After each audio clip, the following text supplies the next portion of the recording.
Good afternoon, everyone, and welcome to State Senator Patty Ritchie's Veterans Hall of Fame ceremony. We would like to begin by inviting Colonel Michael Plummer, a past Veterans Hall of Fame honoree, to lead us in the Pledge of Allegiance. Everybody stand, please. Pledge allegiance to the flag of the United States of America, and to the republic for which it stands, one nation, under God, indivisible, with liberty and justice for all. Please be seated. Thank you, Colonel Plummer. Now to lead us in an opening prayer is Chaplain Colonel Kelly Moore.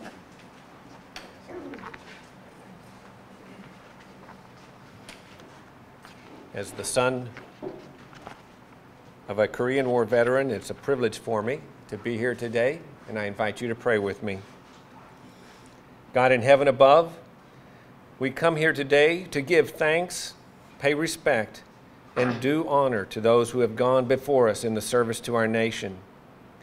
They no longer wear the uniform or the rank. In fact, many times should we pass a veteran on the street or in a store, we may never know they served. But they are every bit the hero. They are our quiet heroes who carry a great legacy. They don't clamor for praise or attention. They simply continue going about their business, doing what they have always done, serving others. So I give you thanks today for these quiet servants who have paved a broad path in which we follow. I thank you for the sweat they have rendered and the blood they have shed on behalf of our nation. Bless them with the assurance that their service has not gone unnoticed and their labors have not been in vain. Rather, their foundation has produced much fruit, and we are the inheritors of their sacrifice. Grant now our public servants your wisdom from above. Endow our military the courage to be vigilant in defending the oppressed. Be with our soldiers and family members both here and abroad, and help us all to carry on the legacy of hope and freedom. Amen.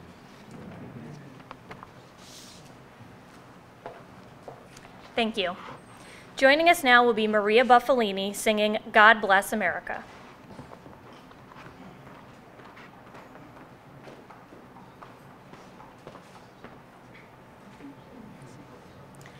God bless America, land that I love. Stand beside her and guide her through the night with the light from above. From the mountains to the prairies, to the oceans, white with foam.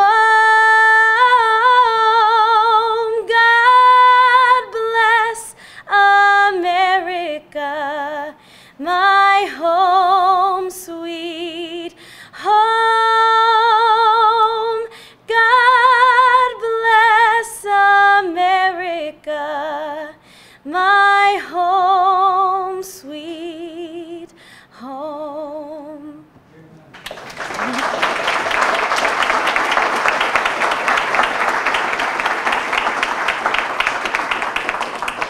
Thank you, Maria. Before we get started, I would like to recognize a special guest who's joining us today representing the soldiers of the 10th Mountain Division, Colonel Gary Rosenberg.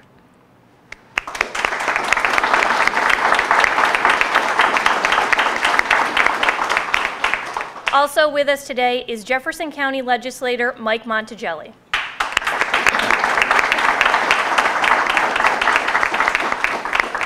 I'd now like to introduce State Senator Patty Ritchie.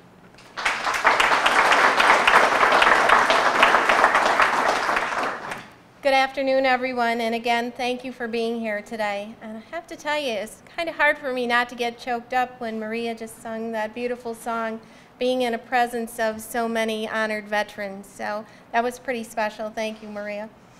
We are fortunate to live in such close proximity to Fort Drum and to call the 10th Mountain Division soldiers and their families our friends and neighbors.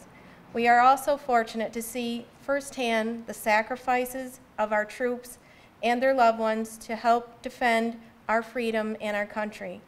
long deployments, missing loved ones, and counting the days until they're reunited with their families.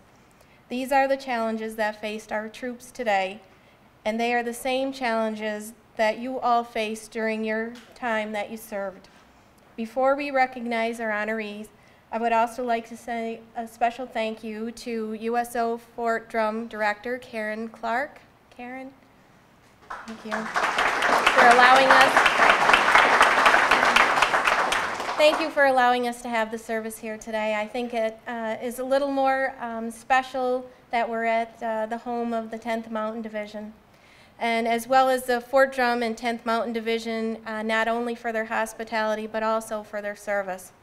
It was once said that a hero is someone who understands the responsibility that comes with his freedom. To our veterans, to those who are currently serving, and for all of you who answered the calling to defend our country, we will be forever indebted for your courageous service. And once again, I appreciate all of you coming today, the families that are here, and we all certainly thank you for your service and what you've done to make our country what it is today. Thank you.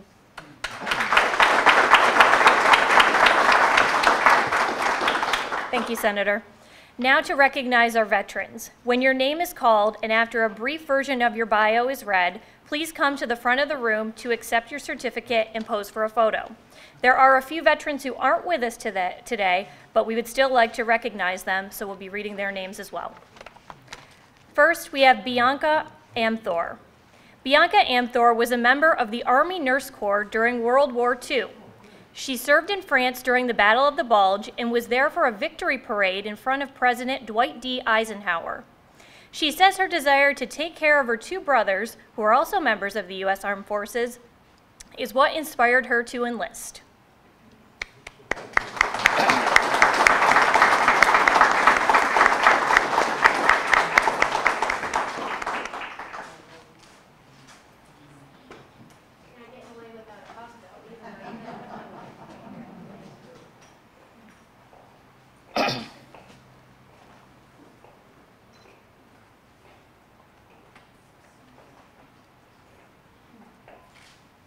Clarence Benware.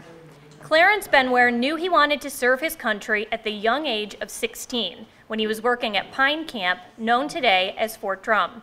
He joined the U.S. Navy at 17 years old and served during World War II from 1942 to 1946.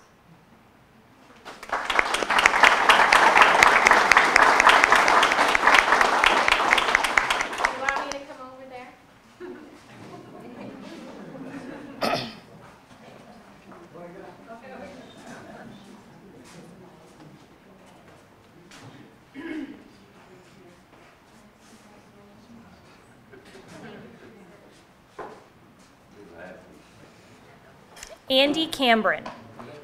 Andy Cambron enlisted in the U.S. Army several days after the attack on Pearl Harbor.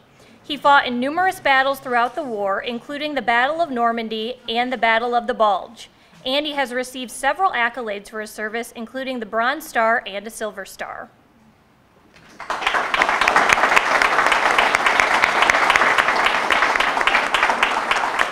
Well, I made it. I got this, huh? Ed Flanagan. Ed Flanagan joined the U.S. Army in 1942 and served until 1945. Ed was tasked with driving tanks and took part in numerous battles throughout World War II, including the Battle of Normandy.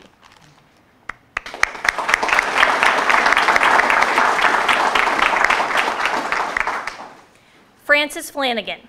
Francis Flanagan served in the U.S. Air Force from 1950 to 1953, being discharged at the rank of Airman First Class.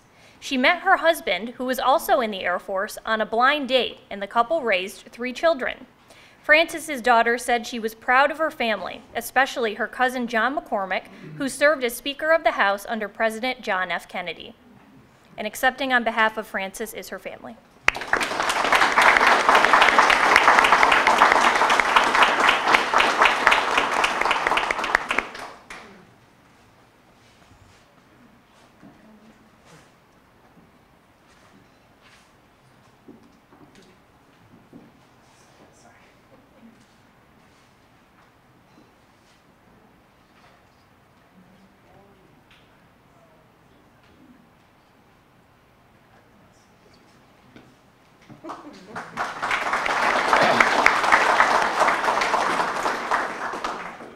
Robert Greene.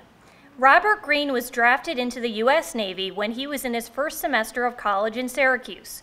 According to Robert, one of the highlights of his service was taking part in VJ Day in Hawaii, the day on which Japan surrendered and in effect ended World War II. You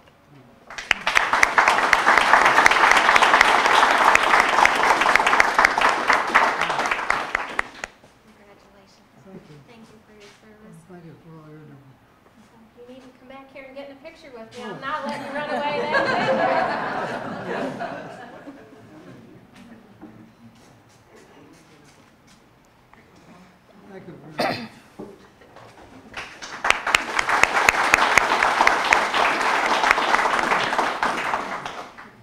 John Halford. John Halford entered the U.S. Marine Corps at age 17 and served in the Raider Battalion that was part of the daring raid on Mackinac Island during World War II. After his honorable discharge, he returned to Gouverneur, finished high school, and went on to SUNY Canton, which at the time was known as the Agricultural and Technical Institute.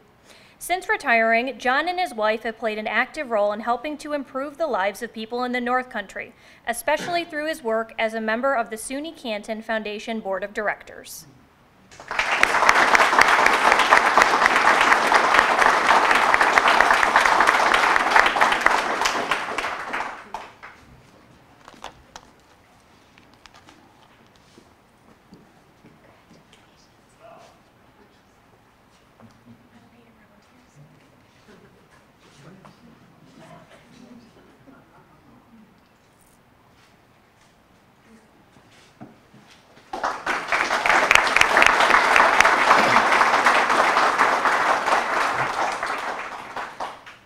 Doug Hazleton.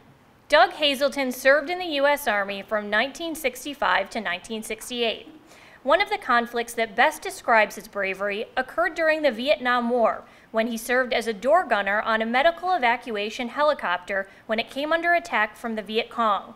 Doug has received a number of accolades for his service to our nation, including the Purple Heart and the Bronze Service Star.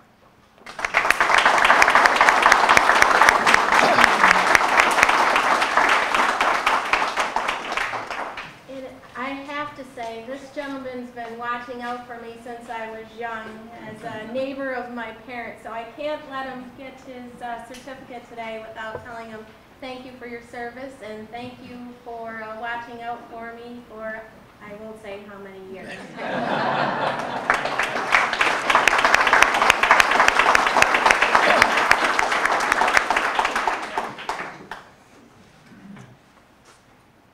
Edward Hurley. Edward Hurley served his country as a member of the National Guard and the U.S. Army from 1940 to 1945. Edward fought in a number of battles, including the Battle of Luzon. He met his beloved wife Bernadette when they were just 17 and 15 years old, respectively. The couple kept in touch throughout his service via letters, as Bernadette waited for Edward's return.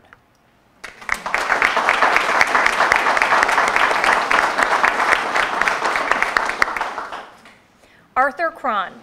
After graduating from high school in 1943, Arthur Cron enrolled in a local business school.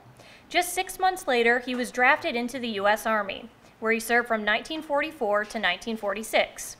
Due to his background, he was assigned to the 142nd Engineers Headquarters section of the 42nd Rainbow Division in the European Theater. According to Arthur, his roles included mailman, clerk typist, and supply sergeant, where he made sure every soldier had their shoes and extra clothing.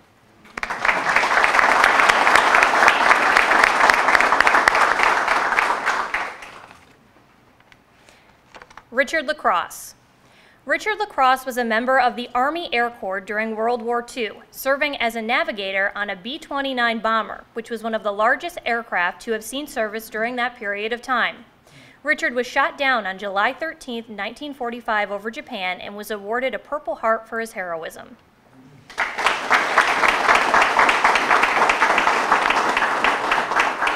And accepting on his behalf is his family.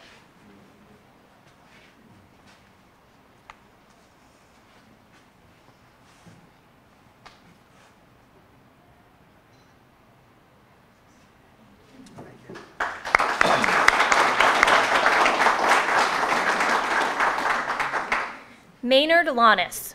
Maynard Alana served in the U.S. Merchant Marine during World War II from 1943 to 1945. One of his most vivid memories from his time in the service is being in New Guinea when President Franklin Delano Roosevelt passed away.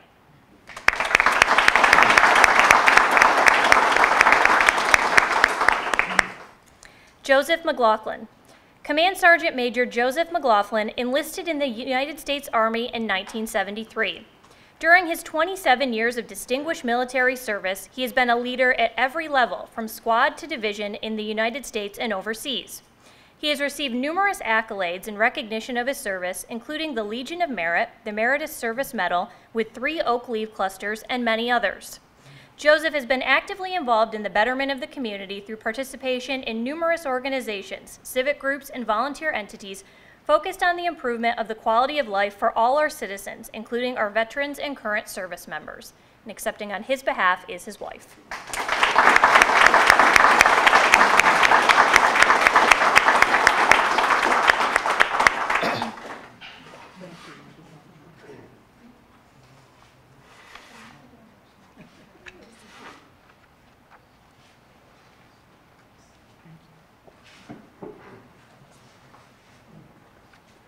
Michael Marino. Michael Marino served in the Marine Corps during World War II. Michael says it was a long-time goal of his to serve his country in the Marine Corps, where after enlisting, he was assigned to a torpedo bomber squadron.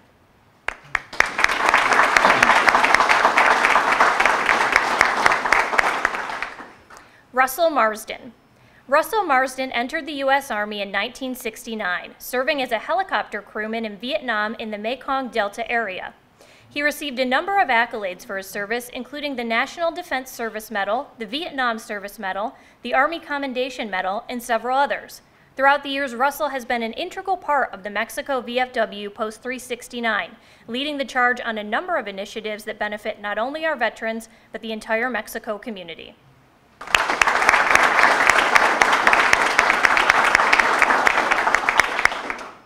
Edwin Pierce.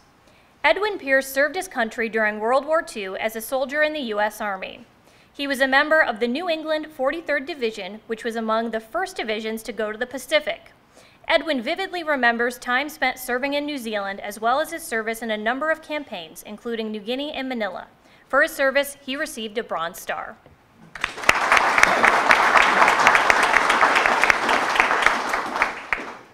Darryl Sapoff. Darryl Sapoff served for nearly 27 years in the U.S. Army in various assignments throughout the U.S. and overseas, including deployments to Cuba and Haiti, as well as combat tours in Afghanistan and Iraq. He retired at the highest enlisted rank of Sergeant First Class. For his service, he received more than 30 medals and decorations, including the Bronze Star. Today, he devotes much of his time to ensuring veterans and soldiers receive the best service and care possible.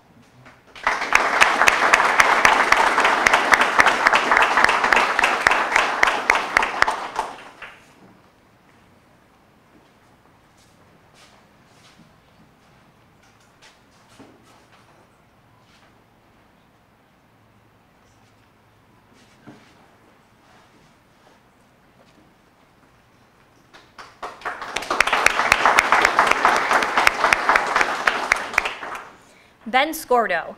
A veteran of the U.S. Army, Ben Scordo served his country from 1943 to 1945. Ben says that serving his country during World War II was a tremendous experience that gave him the opportunity to travel the world, meet lifelong friends, and give back.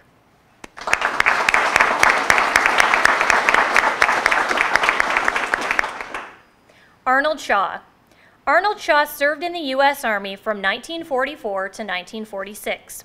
One of his most vivid memories of his time in the Army was serving on the front lines during the Battle of the Bulge.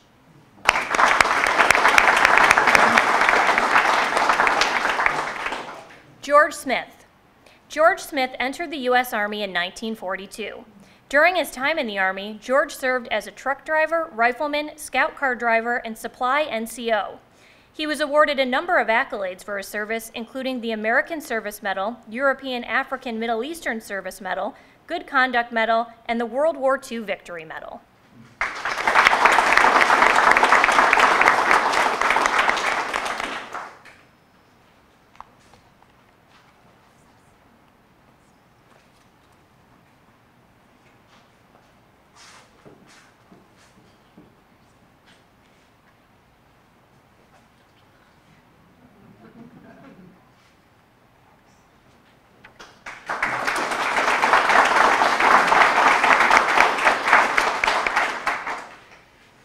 William Spriggs. William Spriggs quit school in 10th grade and joined the Army at the age of 17.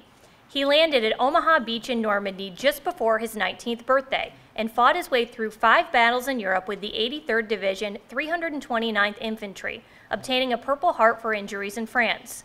He found himself on the Elbe River in Germany near Berlin when the war ended. He has received numerous accolades for his service, including most recently the insignia of Chevalier of the Legion of Honor from France earlier this month.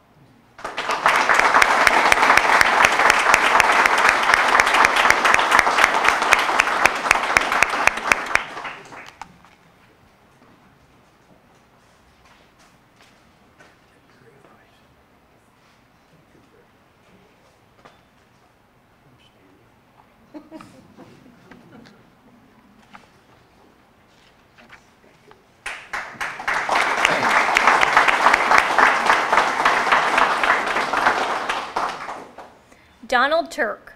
Donald Turk served in the U.S. Army from 1942 to 1944. He spent most of World War II on the French coast. After sustaining an injury, Donald returned back to the United States where he recovered and readjusted to civilian life.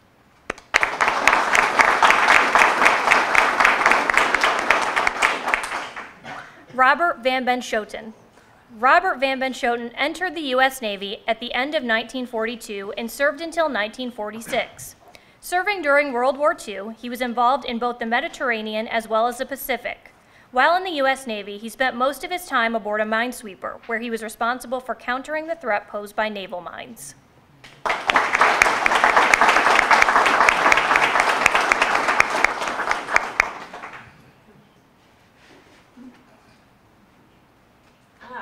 That helps.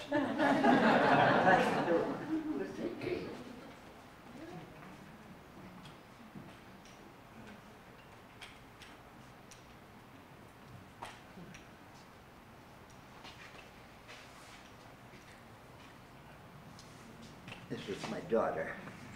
Nice to meet you.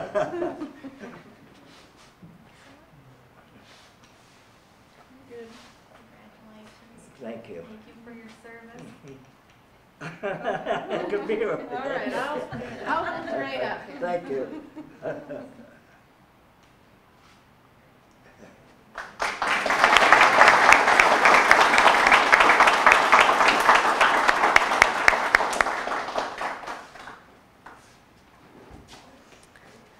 Fred Van Patten. Fred Van Patten served in the U.S. Army Air Corps from 1942 through 1945. Before going overseas, he completed engine mechanic school, and during World War II, he served much of his time in England and worked on planes. He recalls on D-Day hearing the continuous roar of aircraft taking off and returning.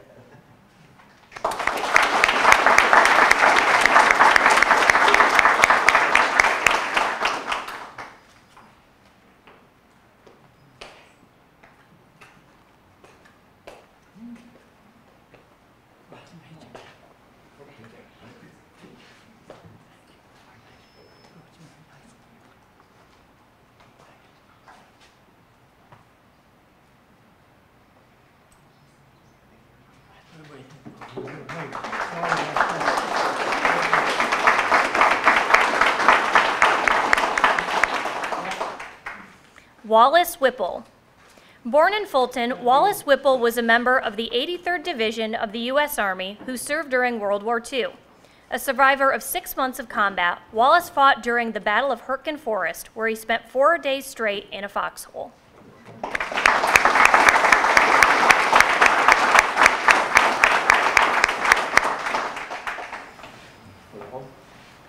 Nice to meet you. Thank you for your service. Thank you. Thanks for having us.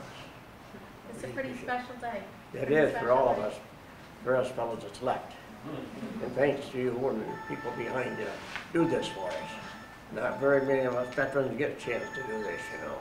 Well, we unfortunately don't celebrate all that you've done enough. And today is just a small token of the gratitude that all of us have for all of you. Well, we really all appreciate that, I'm telling you, very much. Thank you.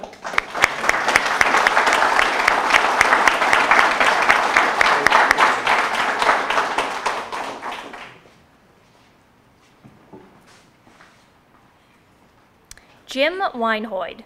Jim Weinhoid served 7 years in the Navy and 15 years in the Air National Guard.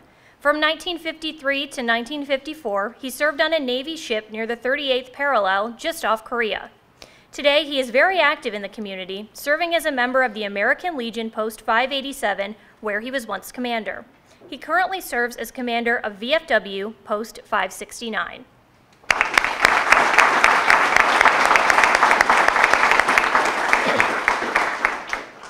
Robert Williams.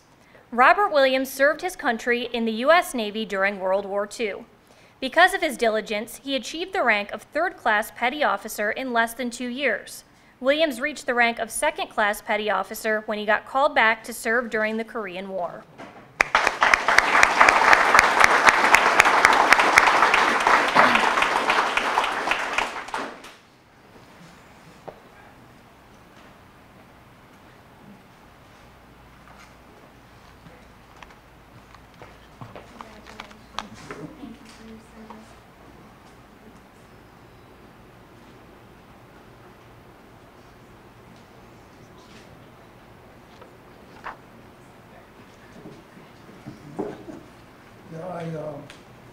I just want to say my friends asked me if I'm still playing golf.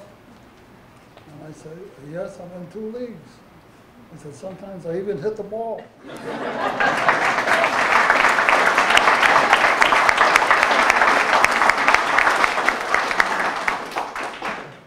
Stanley Zaremba. Stanley Zaremba is a U.S. Army veteran who served in the Persian Gulf. After serving 37 years, he retired as a staff sergeant in 2006. He has served his community as well as his country for most of his adult life and has held many leadership roles at the American Legion, Fort Drum USO, and many other organizations. He has been awarded numerous military awards, including the New York State Medal of Merit, the State of New York Conspicuous Service Award, and others.